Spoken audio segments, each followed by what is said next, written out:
Good afternoon, Mr. Milligan. Good afternoon, Mr. McGuinness. How are we today, dear boy? I'm all right, I suppose. Slept in a bit. Aye, I heard. The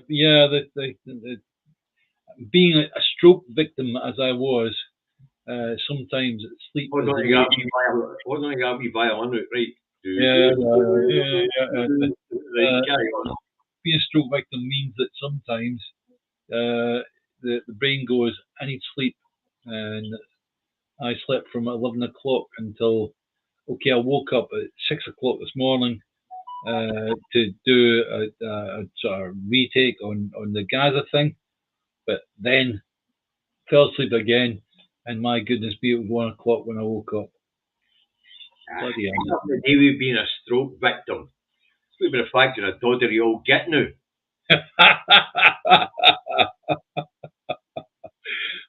So okay, hold on, I better get Facebook on board. Fuck. Yeah. So talking about doddery old fools, eh? Aye. Hey, where are we? Hi guys. Can't even find my way around the apps. You lot might think we don't read the comments. We do. One eye is on the comments at all times.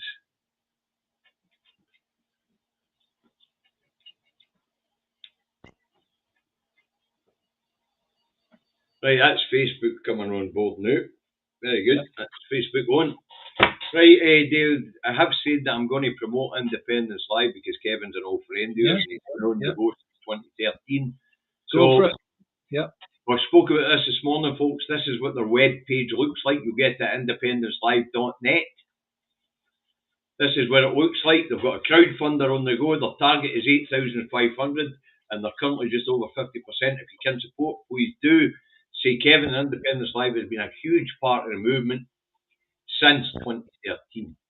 In fact, David and I have known Kevin since the way back in 2013. Yeah. Every time we the Pacific Key thing taking place with BBC, Kevin was there, you know. So every single march we've been on, every single rally we've been on, Independence Live's been there. So folks, if you can support Kevin at Independence Live. Now what else is on this web page? Guess what? The schedules. Shows coming up, what podcasts are out there, what events they're doing in the real world.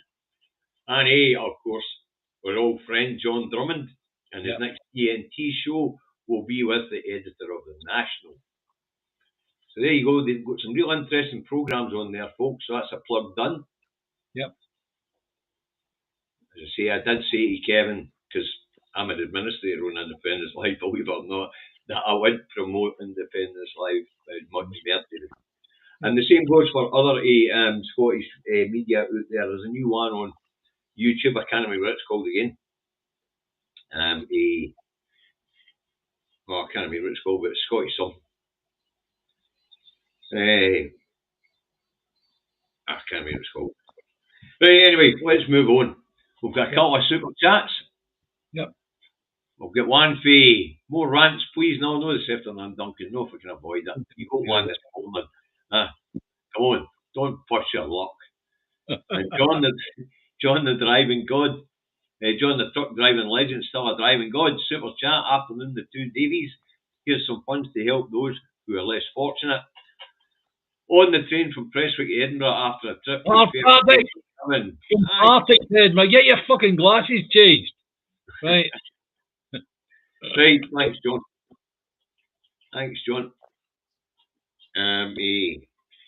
Right. We're up here 120 mark, David. He calls me a doddery old git. Aye, but that's a new development. 10 years ago, when they called you a doddery old git, you know. We're almost halfway there 10 years ago. 10 years ago, you were my age. Exactly. Anyway, let's go on with it. Right. Yeah. First up, Mere Misery, placed on Peter and Nicola. And their marriage, as we know, is just broken down. They have one major asset, David, and information has come to light to say that they can't sell it. Yeah. And normally in these circumstances, you know what happens? Normally the man moves out. Because it's a joint asset and there's no children involved, if the wife can afford it, she would normally buy the husband out. Yeah, but in matters of a financial nature,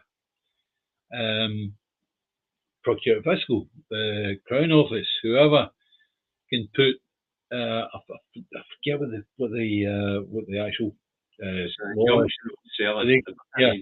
Stop you from selling that property. Aye. Yeah, and I think the reason is in case after the court case, the court decide to impound the goods and chattels of the person that's been found guilty. I've only the tomb of the sum that he's supposed to be guilty of embezzling. Yes. But the interesting thing about it is, it's a bit unusual. It's a bit an unusual move. It's it's not used very much, but it is used. Aye. It's used from time to time. All right. It's more normally done under the Process of Crime Act. Yeah, but if you imagine if they are taking Peter to court over matters like that, then yeah, that's it. It's like that's the rule that they've bent to suit themselves. Well, right. It's a bit an unusual move because the case that's Peter's facing is going to do with the SNP, his personal life. Right. If you imagine Nicola's still going to have a career at the end of it, right? I don't know what Peter's going to do, but Nicola, if she wanted to, she could move out to a nice swanky flat, and she'd have the money to be able to do that, right? Oh, I'm not saying that they're going to be skint or struggle in the meantime. I'm just saying it's one of these unusual things because after all, the embezzlement case is going to be SNP funds, no personal funds. Yeah, that's right. No. But as I say, it just seems a bit unusual. I know that they do these things, especially when they reckon somebody's going to get clobbered in court and they might get rid of their assets before the case gets to court. Yeah. But as I say, in this case, it's a joint asset. It's a bit unusual. Yeah. Right, let's move on. Labour's and Tories make hay of Royal College of Nursing report at First Minister's question, claiming long waiting times and patients dying on trolleys. Now, the Royal College of Nursing report, David, as you and I spoke about, called 48 health boards, the majority of which were in England. Oh, I thought Scottish Labour were under the impression that all 48 health boards were in Scotland. It's only 14 in Scotland, mate. Oh, my goodness. I know that. Got another one? Anyway.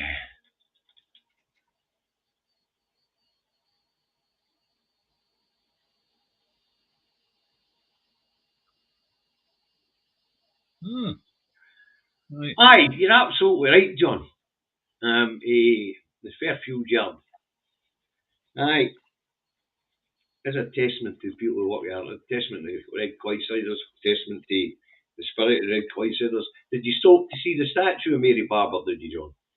Did you get a chance? Oh, interesting statue. With some children following along behind. Right, anyway, so at First Minister's questions, Tory and Labour are getting tore in to the SNP saying the NHS is broken, it's on its arse because of their support. But as your viewers know, David, and you and I do our homework, and we put up the Scottish section of the report here on our programme, where waiting times in Scotland were up to 12 hours, whereas waiting times in England were up to 50 hours.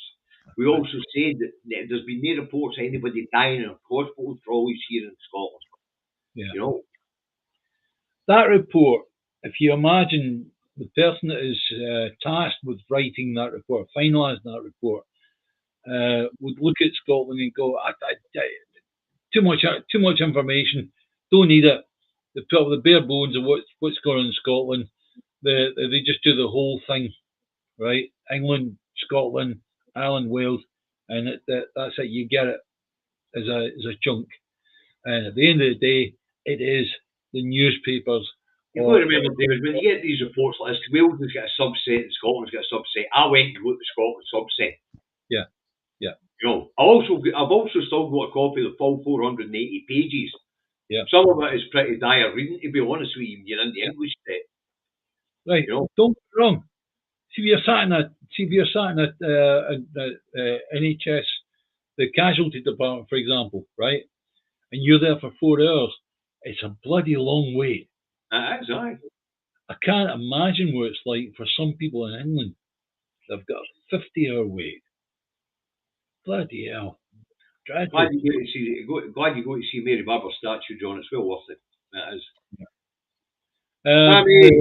The thing that happens here in Scotland, believe it or not, is that what they do is, while you're waiting, if you do have something wrong with you, right, they move you into other beds, if you like, or other places. It happened to me at the Queen Elizabeth, right? They moved me to floor 6, then they moved me to floor 8, then they moved me to floor 1, then they moved to floor 11, and floor 11 is where I stayed for the duration of my stay. And to be honest with you, that was all right. That was okay. Julie, I have noticed that they were still calling this wee lassie British in the reports, but I tell you, it's the same as this story. This story is the cuckoos in the nest in Holyrood taking advantage of the fact that the people won't know that the majority of their support only applies to England. Yeah. And that there'd be a subset for Scotland and a subset for Wales. David, mute your phone. My phone is muted. Well, I'm hearing back. I'm hearing feedback here. I thought you had YouTube on your phone. No, sorry, no. Okay. Right. Anyway, it's the same with this wee lassie. I don't know if you've seen the newspaper reports today, David, but as I was going through the headlines this morning, 5 of the papers were talking about a British hostage being released by Hamas. Yeah. The wee lassie wasn't British at all. She was Israeli. Her mother was British. This wee lassie was born in kibbutz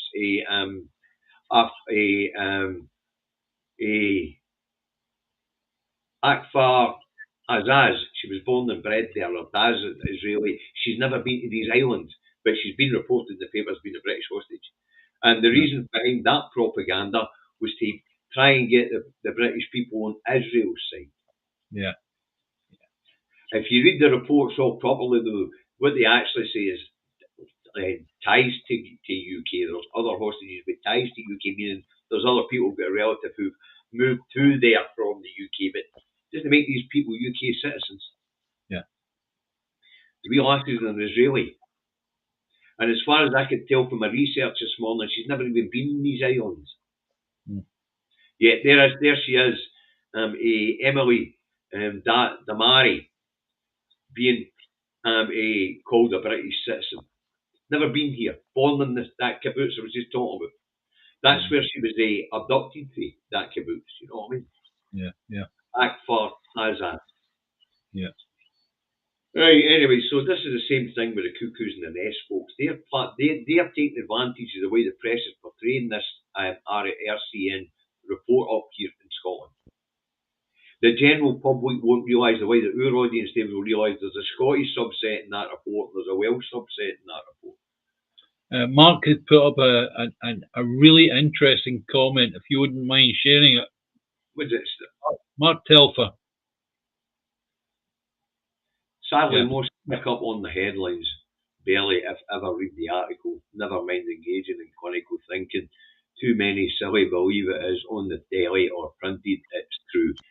That's very true, Mark. That's why we do these programmes. Yeah. And to be honest with you, the cuckoos in the nest, as David calls them, rely on that fact. What they do is they put out a soundbite which becomes a headline. The actual article might tell you the truth, but the majority of people just read the headline. And that's it. You know what they say, a lie's halfway around the world before the boots gets its truth on. But we try to get there a wee bit faster than that. That's why when I hit the headlines in the morning, I'm up early to get the headlines, or else I'm getting them just after midnight because I need time to look at the stories. Yeah. And if there's anything in the stories that need to be debunked, like this morning with a headline in the Herald, then you have time to find that information. Yeah. You know. Right, let's move on to the cuckoos in the nest making hay and trying to tell the people of Scotland that what's happening in our NHS is exactly the same as what's happening in England or Wales. Because that's what's being portrayed here. Anyway, let's move on. Trouble with the Alba party, David. Oh, yeah. It would appear that Kenny McCaskill and Ash Regan are about to go head to head for the leadership of the party. As we know, Chris McElhenney, who was once a rising star in the SNP, who went out of the Alba party, has just stood down as their general secretary. The party's in a bit of disarray. And then, of course, you could tell us about Mr. Kelly. Yeah, it's rather interesting. James Kelly was a journalist, and what he did was he became the mouthpiece for the party. That's the guy that did Scotch Gold Pop, isn't it? And to be honest with you, the best thing I could possibly do is actually read it to you, or read part of it to you, right? Aye, please, aye.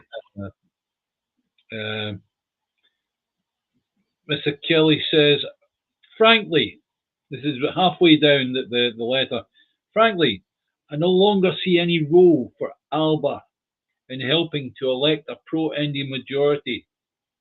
They have abandoned the list-only tragedy from 2021 and are giving every indication that they intend to split the yes vote in several constituency seats. Hi, Kaz. They have turned their back on the possibility of being a broad church which unites all most radical elements of the independence movement, not only by expelling members outright, but also by driving out many other members who have been treated with appalling disrespect. Alba now look like a narrow, paranoid, autocratic sect. I agree with the verdict of the vast majority of opinion polls that the party's support base is far too limited to have any realistic chance of electing list MSP next year. Mr. Kelly has talked about my view is that backing the SNP is by far the most likely way of bringing that outcome, independence, about. Yep, but more importantly, that was James Kelly's resignation letter. Yeah, so effectively, the most interesting thing is that James Kelly was the best trumpet for Alba, and he's gone. Aye. He's back on. There is trouble there. The party is falling to bits. As James says, members being expelled, members leaving, as they start to realise that they're not going to be a unifying force, they're becoming a destructive force. Yeah. But as we did say, I mean, the Alba party were already on a hard stand and trying to make any headway into Scottish politics. The polls haven't lied on that one. The most important thing is, and for me, the most important thing is that we've got friends that were Alba party. Aye. Members, right? I still have friends at the Alba party. Yeah, but we don't hear from them now. That's their choice. I still hear from mine. Yeah, I'm talking about Tam. I still hear from Tam. I still hear from Tam doing again, aye. Yeah, last time I heard from Tam was on here. It's a bloody shame. It really is. Tam and his daughter Stephanie are still very dear to Sarah and I, Christ. It doesn't matter what party it is they support for Sarah and I.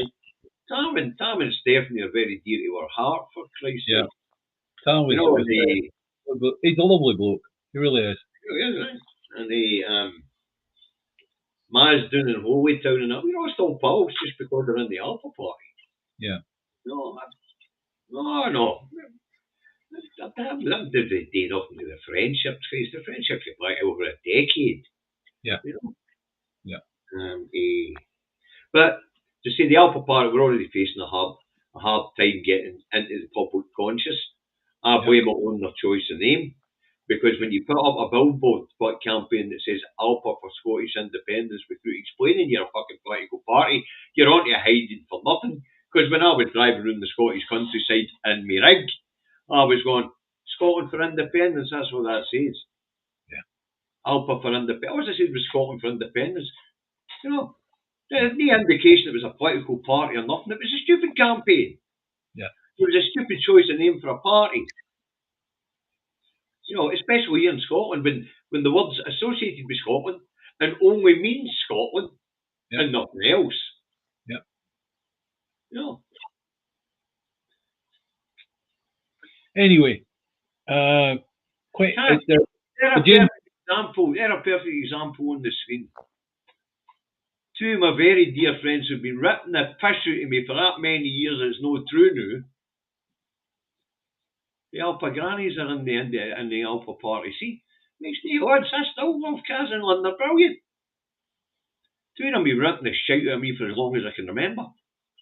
Yeah. Independence will always come first, yes. But you have to understand, if we want independence, as James Kelly quite rightly says, we all need to get our shoulder to the wheel, and that wheel is stamped SNP. Aye, it's always been that way. There's only one fucking bus. The driver's changed a few times, but the bus isn't. Yeah. It's still wrapped in yellow and black fucking colours. Yeah. You know, but as I say, problems at the Alpha Party, and I don't know if there's any coming back. Yeah. I really don't. But what we can see is that apparently Moira Salmon backs Kenny McCaskill, and she says that that's who I would have probably wanted to take the party of. Yeah. But as I say, I don't know how long the Alpha Party will survive. Somebody in the comments says it died with Alex. I think it might, but I think it'll be around a wee bit longer. Yeah. But it will take a long, long time and some clever campaigning to get into the public consciousness. Because at this point in time, they've just never managed to get into the public consciousness. And as I say, in the campaigns that they have run to try and get into public consciousness have been things like billboards at the side of motorways which say Scotland for independence, and it didn't indicate a political party because nobody knew who they were. Yeah. You know, we did say it would take about 30 years for them to break through if they survive. You know. Yeah, they're going to, if they do stay about, they're going to suffer many, many defeats over the decades until eventually they start to gain traction. Right. The only thing I can say is that perhaps, just perhaps, independence might be the best thing that happens to them, but they have to get to independence first, which means putting their shoulder to the SNP wheel, right? So once they get independence, our legislature is going to be full of all the small parties, and those small parties may, if you like, end up joint clubbing together to push for a certain thing, right? And that's important, and that's what happens in European parliaments. Right. Labour MP calls out Keir Starmer in the comments over the imminent closure of Grangemouth. The new Labour MP, Brian Leishman, is under pressure because the Labour MPs here in Scotland and Anna Sarwar, one of their election pledges was vote Labour and we'll save Grangemouth refinery. Yeah. As we know now, Starmer's no intent. Well, it's the same as the Waspy woman and all that sort of thing. You know, it's like basically what Starmer's saying is everything that was said before the election, you all got taken, so therefore just blow and suck it up. Now, what Mr. Leishman tells Starmer in a letter, as well as in the comments, is that shutting Grangemouth is a risk to national security. I don't know about national security, Dave, but one thing I do know is it's a risk to our energy security here in Scotland. And we're also a laughing stock around the world because we're the only oil producing nation that's having to import its own fucking fuel. Yeah. Or will have to import its own fuel shortly. Yeah. Strategically, it's a mistake, of course. Because what happens if all the refineries in England get wiped out in say some sort of a conflict situation. Yeah. It's not going to need that one in fucking Scotland. Mm-hmm. Time for independence, independence, independence. It wasn't about time for you to get it in, aye. Yeah. Fuck's sake. Save that for the end of the programme, David. Yeah, get it in as often as you can, mate. Yeah. Right, anyway, so this Brian Leisman, I mean, he's really feeling the pressure. He knows that he is going to be out of that seat at the next election if that refinery closes. He's going to be out of that seat anyway, I figure, right? Because Labour have not fared well because of what's happened from Westminster. But I could see his constituency being the recall because they were in the Grangemouth area telling people, vote for us, we'll save that refinery. Yeah, well... That's getting voted into office on the false prospectus. Yeah, I know that. And therefore, the people have a right to a recall. But the thing is, though, how many Scottish people know about the recall rules? Well, I don't know, but at least 10% would need to sign the petition. Yes. How many of them know about the rules? I don't know. That's right. Look at the number of electorate in that area, right? It's a large area, right? But Grangemouth, 10% is not going to be easy to get. Seriously. So therefore, I don't figure that recall is going to be a worthwhile strategy. The best thing to do is wait until the next general election will be out anyway. I think so. But you know, see, the guy is under pressure for his local community. They're only a couple of months away for that refinery shutting down. Yeah. And this guy was elected by telling the people he would keep the place up and running. Yeah. Fine. Okay. So we know that regarding the Waspy woman, and we know regarding this refinery and all this, that people were hoodwinked by Labour. Aye. The people's verdict on Labour is going to come at the next general election. Right. No. Let's move on because time's moving on. John Swinney's off in another flight of fucking fancy. And I know you've seen it, David, so I'm going to put it up and let everybody else see it. Yeah, well, right. See, when I was listening to this, I was almost banging my fucking heat off my gun. Now, this is for the BBC, but public information. Remember, at the very last broadcast that we were on about, he was on another flight of fancy, reference getting independence. What he says is that as Ireland, Northern Ireland, has the border poll every 7 years, Scotland should have the same thing, right? We did explain two different fucking treaties, a dummy. Right? Yeah. So shall we put it up now and we'll show people the flight of fancy he was awful. Carry on. You might not get it immediately, but David and I will explain it, or David will explain it to you. Donald Trump, I mentioned him in the intro. Goodness knows what his arrival in the White House might bring. I think you spoke to him last week. He's talking about tariffs, big on tariffs. The US is our biggest export market for Scotch whisky. It takes 20% of our salmon. What did you say to him last week about whisky? Well, I spoke to President Trump a few weeks ago, and it was a call at his instigation, and he was very warm and positive about Scotland. He wanted the call to express to me his enthusiasm for Scotland. And I used the call to say to President Trump there were a lot of issues that matter to us, particularly the whisky industry, because, as you rightly say, the United States is a very significant market for Scotch whisky. Now, we didn't specifically discuss tariffs because I didn't think in our initial call it was right to go into that sort of detail, because I don't know where his thinking is. What I did do, however, was express the importance that I attach to trade for the Scotch whisky industry.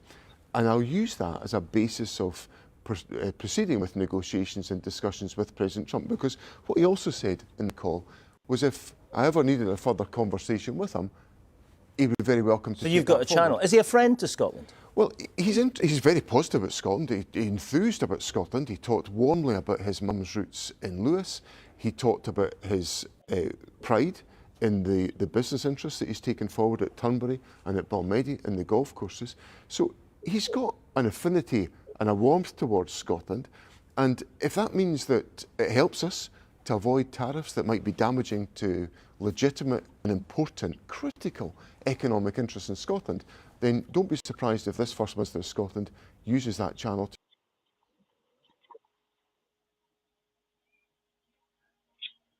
Well, I tried my best not to fucking laugh. I really tried my best not to laugh. And for people that didn't get it, because I didn't get it the first time I saw it, go on, explain to them what International trade agreements are reserved. Swinney will have no say in any negotiations of trade to do with tariffs with the USA whatsoever. It's like David and I discussing something, but let's say we discuss something that's important to Scotland, like whiskey or whatever, right? Oh. And that really carries no weight because it is the Westminster that effectively is where the power for operating those reserved items for the UK. We are still part of the UK. End of. There's only two ways Swinney would get a say in it. And that's if Trump told Westminster, hey, these are Scottish specific things, I'll talk to Scotland about them. Which he's not likely to do. Or what he could do is he could say, right, I'm going to raise all your duties, all your import duties up to 60%, apart from whiskey. That's it. He could do that, but he won't. You bet he won't. Yeah. He could do that. So the reason why that was a flight of fancy was because John has no influence in international trade for these islands. None. Yeah.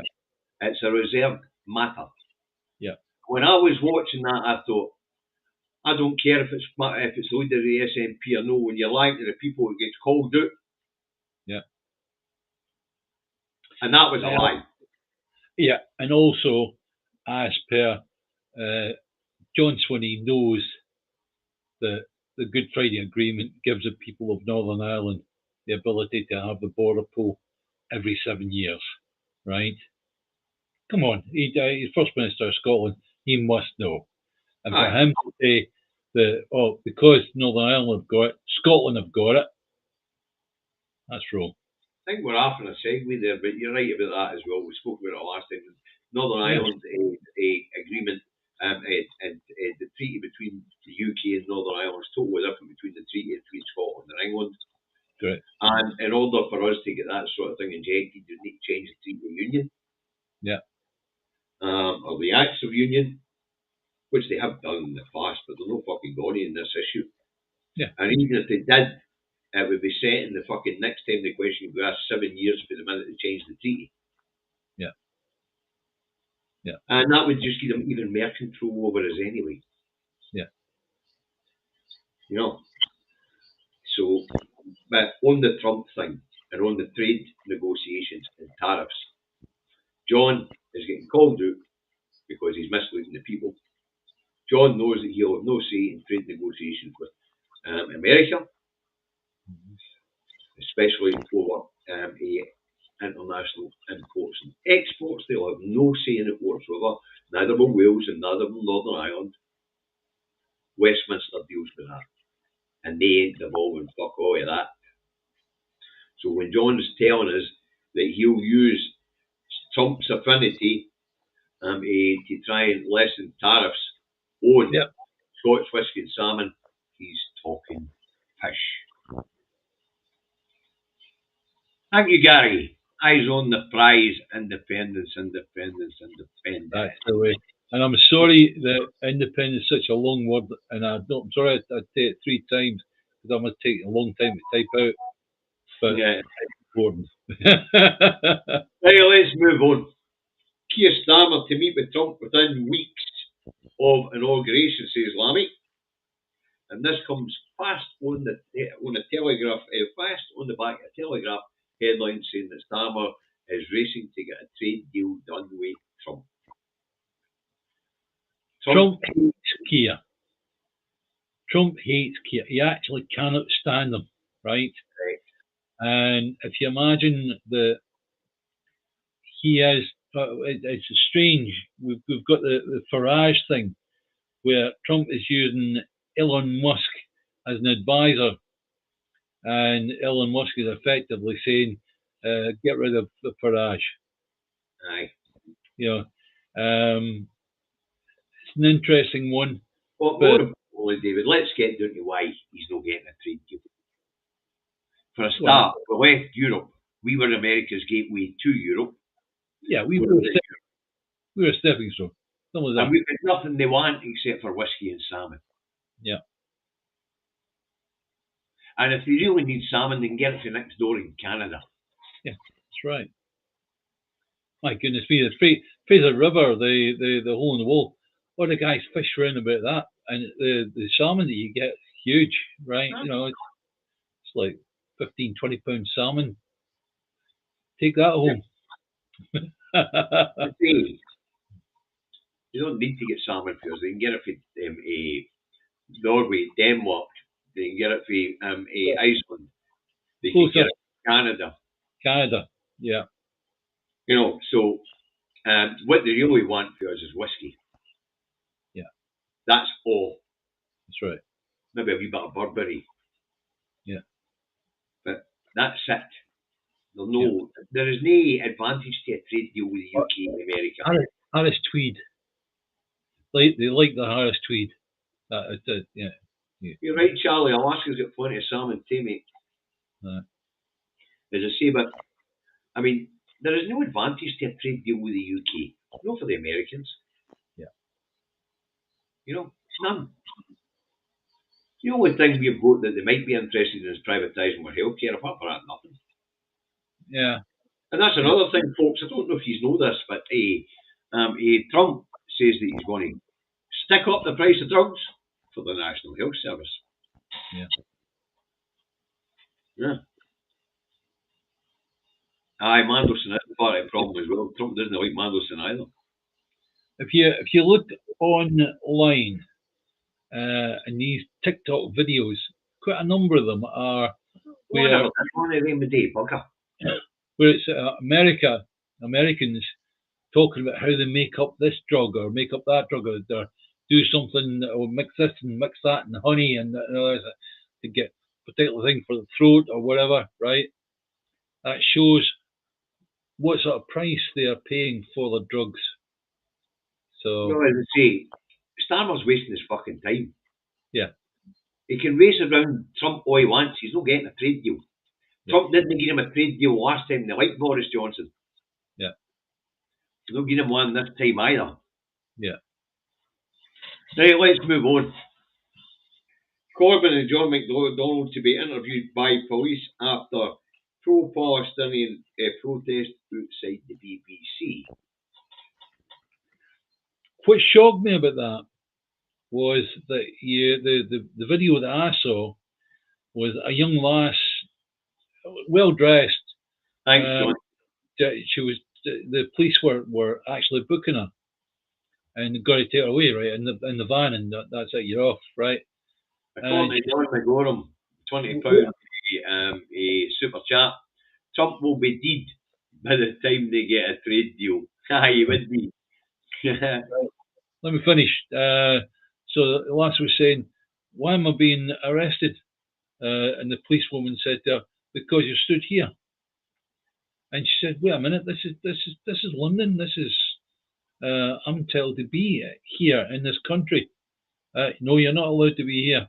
The police should change in London to wearing brown shirts." Sorry I've said it, but there you go.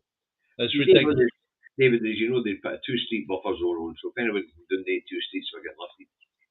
But the thing is, so the people that maybe of interested, right, hadn't heard about that, and they just wander into that area. And probably people heading towards the BBC, doing the wrong streets.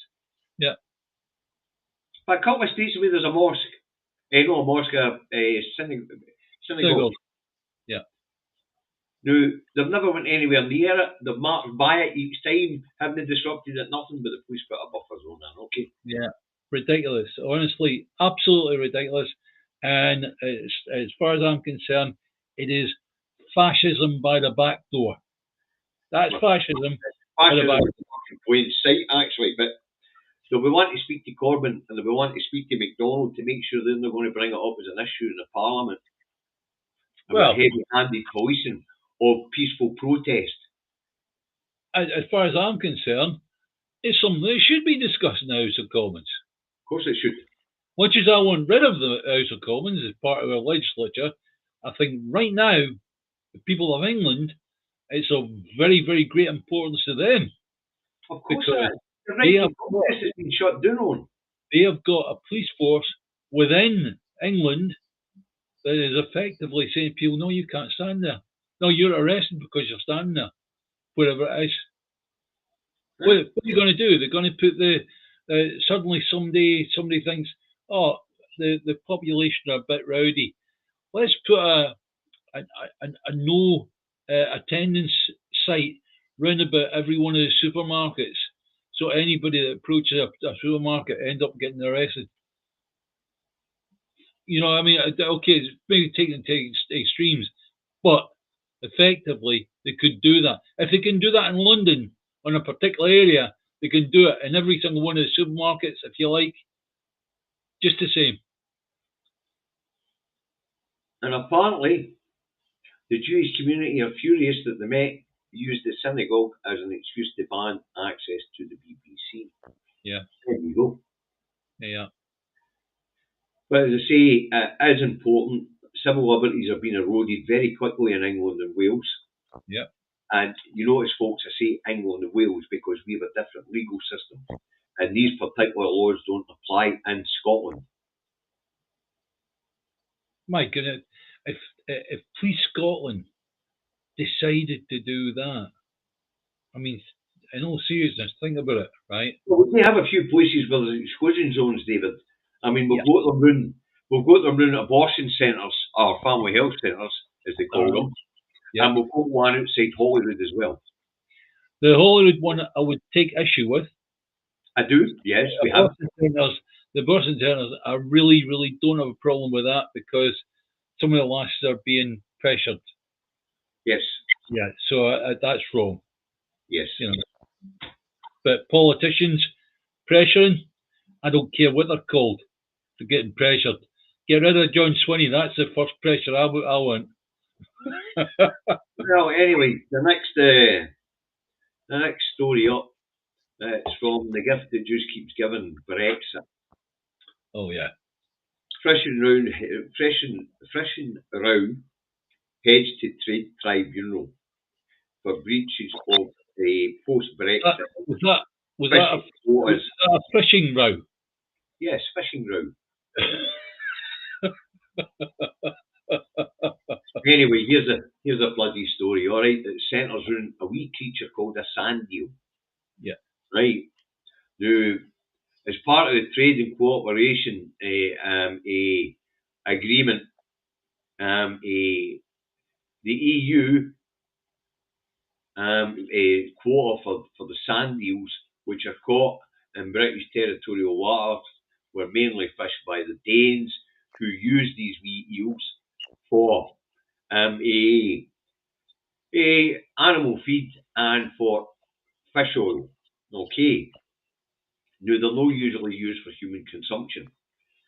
But the UK has introduced UK puffin protection laws to stop the Danish and EU fishermen for fishing sand eels in UK waters. They claim that the puffins require these things for food. Yeah. Right. Jacob Rees-Mogg did say about English or the British. You know? The British fish, and they're much happier for it, aye. Yeah. Well, anyway, apparently they broke the fishing quota agreements and they've banned the Danish boats for fishing this creature, which is in contravention to the agreement and the Trade and Cooperation Treaty. So they're off to a tribunal. That'll sit for the next 3 days, where, of course, if the UK doesn't comply, there will be a major fine. And that'll be to compensate the Danish fishermen for the losses. And that could be ongoing until the next round of quota negotiations. Which are still a couple of years away, 26, I think they are. 2026. So, typical of the UK, breaches another international agreement, the Trade and Cooperation Agreement, again. Should highlight again. The biggest thing they're guilty of is not implementing the whole of the Trade and Cooperation Agreement with the EU, as so far as Northern Ireland's concerned, and so far as food standards are concerned, and checking goods coming in at our borders are concerned. There's an awful lot of the Trade and Cooperation Agreement which is still to be implemented, which the UK keep kicking into the long grass. Which means that Bruce, when they come this year, when they come later this year to look at the Trade and Cooperation Agreement and look at what needs tweaked, because it isn't a renegotiation, what they'll find needs tweaked is on our fucking side. We haven't put in the infrastructure, we haven't put in the necessary checks. It's a smuggler's paradise, the UK at the moment. You can turn our paperwork at customs saying you're carrying a truckload of beef, get waved through, and actually you get millions of cartons of fags on the back. You know what I mean? It's nuts. But as I say, the UK find themselves in court again. And apparently this time, the puffins are to blame. No, who's to blame is the UK for getting into an agreement which they later overruled. So, no doubt there'll be a big fight in the public purse at a time when the public purse is already in trouble. Lovely jubbly. Right, we better move on to the ceasefire actually happened. I mean, I was up at that time on Saturday morning, waiting for the ceasefire to happen. You know, I could see people on Al Jazeera packing their bags, ready to go north to northern Gaza and all the rest of it, right? But the story that was being told was the ceasefire hasn't yet happened because the names of the Israeli hostages held by the Hamas and other groups hadn't been produced. So consequently, it was about 8:30 that the first 3 names of the people that were going to be released that day was produced. So they went ahead. The problem with the ceasefire is it's very troublesome. It really is. We know that Netanyahu, to keep his war cabinet in place, is itching to pull the trigger again, right? We know that Biden had been putting pressure on them to get the ceasefire done. Why the other side of that is, oh, for goodness sake, Alistair, what are you doing? I'm not convinced the guy's a millionaire, but hey ho. We'll try and keep up the excellent work for you after, of course we will. Please adopt me, Alistair. Right, anyway. Yeah, sorry, I lost the train of thought now. Biden was pushing Israel for the ceasefire, right? And you have to ask, why was Biden pushing for this ceasefire? Because he had in the past. I figure, believe it or not, even though I hate Trump, it's because Trump has been elected. And he knows for a fact that Trump was going to march in and say, oh, this ceasefire is mine, stop it. End of story, right? And Biden was trying to take the political impetus. Because Trump effectively has said the ceasefire is all about him coming to power. That's what he has said, yes. And he's probably right. And he's probably right. So, but the ceasefire, what I've been hearing, this is unconfirmed, but I wouldn't be surprised, is that a fair number of packages on board these trucks are actual bombs. And when they get opened, bang, they kill the people. That unbelievable if it's true. But there's a lot of people in the north of Gaza now. They've gone back to try and take their homes. I believe the Israelis are rubbing their hands with glee, knowing that when the ceasefire is over, somebody and the trigger is eventually pressed, that they've got a killing spree in their hands with people in the north. Well, I say I don't think it'll last. I'm seeing the comments. Actually, the Israelis have been shooting people in Gaza today. Are they? Apparently. I haven't seen any news of it, David. I haven't seen any news of exploding food parcels either. Yeah. Well, of course, if there is exploding food parcels, the Israelis are going to say it wasn't their aim. It must be the general populace that's doing it because it's no by government order. Yeah. And as for the ceasefire, I don't expect it to last.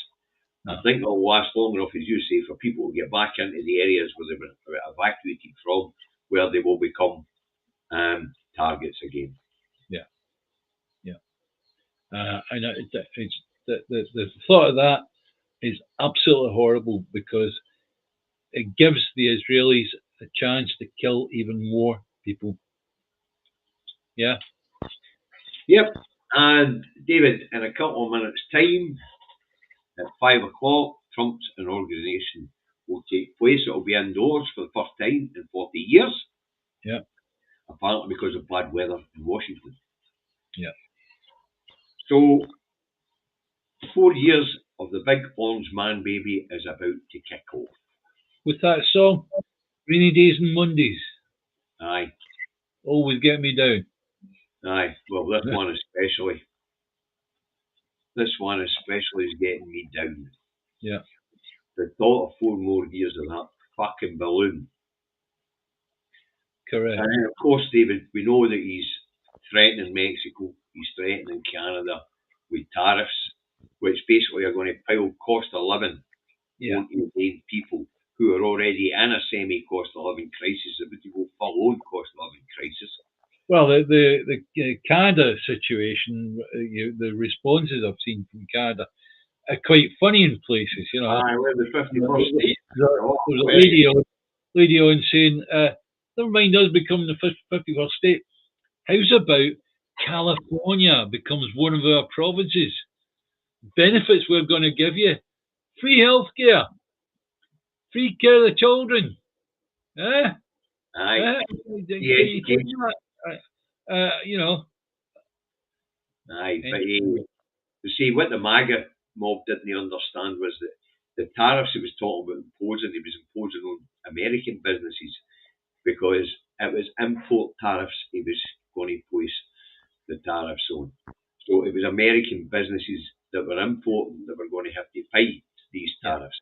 And as a lot of the US's food supply comes from out with the US, i.e. Canada and Mexico, the cost of living crisis is about to get worse. But he's about to shut down an awful lot of their industries as well, especially in the service sector, because apparently at 6 o'clock tonight he'll be dispatching the army to keep people out from Mexico along the Mexican border. Yeah.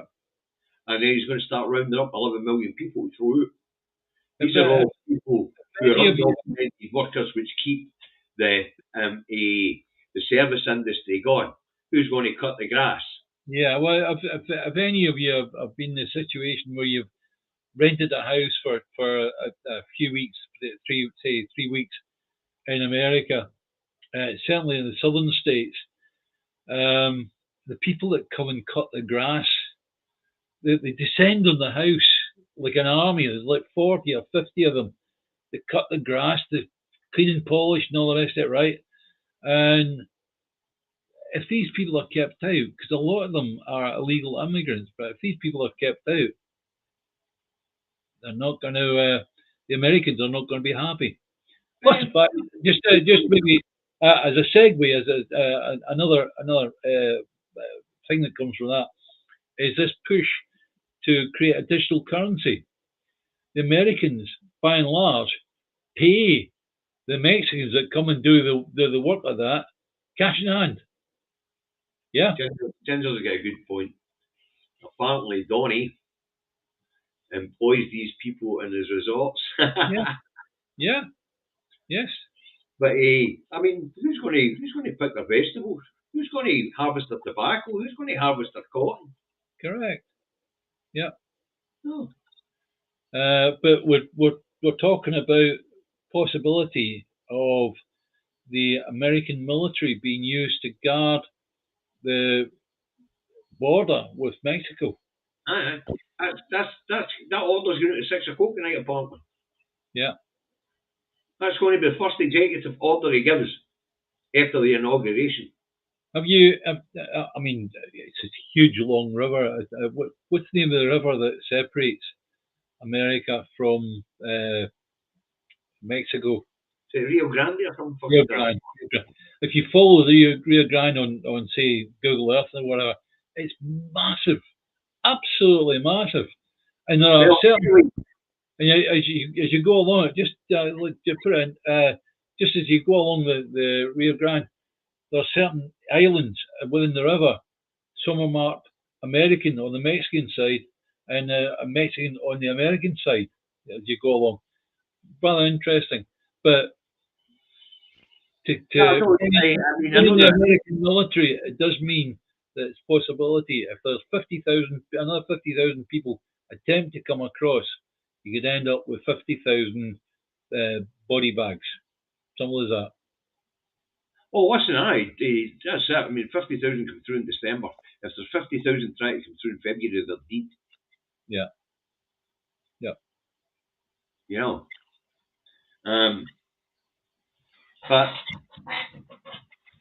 Trump's an idiot. He's about to shut down whole sections of the communities. He's about to take out a huge slice of the workforce which deals the work that nobody else wants to do, and of course keeps the cost of services in America quite low. Yeah. As we know, every middle class American has got a Mexican maid. Yeah. That looks after the kids. Yeah.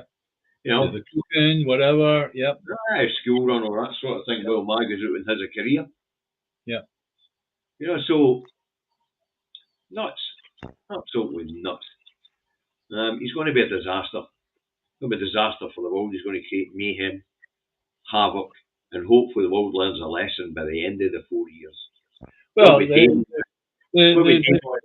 insulate themselves against it anyway. Just winding back a little bit, right? It's possible though. It is possible though that it could be good news in the Gaza and Palestine, because Trump wants a Nobel Peace Prize, so you never know. Yeah. So we're talking about Israel getting no more help off of America, which they rely on. They really do. Well, anyway, and also, one up. Yeah. Also, just before we go, Ukraine. Keep an eye on Ukraine. What Trump does with the Ukraine. Putin's already told to fuck off. Yeah. Putin's already told Trump to get on his bike. Yeah, but Trump is basically saying to Ukraine, you get nothing else. Well, you know, that'll bring it to an end. Yeah. That'll definitely bring it to an end. Yeah. Okay, guys, need to wind this one up.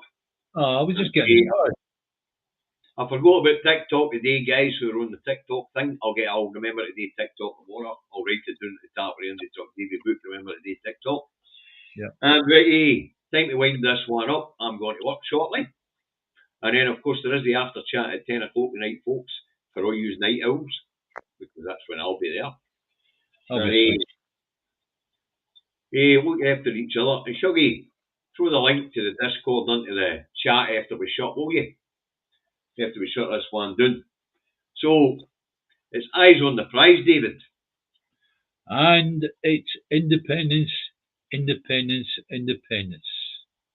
That just leaves one thing left to do. Bye, Davey. Bye, Bye, guys. Bye, audience. See you on Thursday. Or I'll see you in the morning, but he'll see you on Thursday.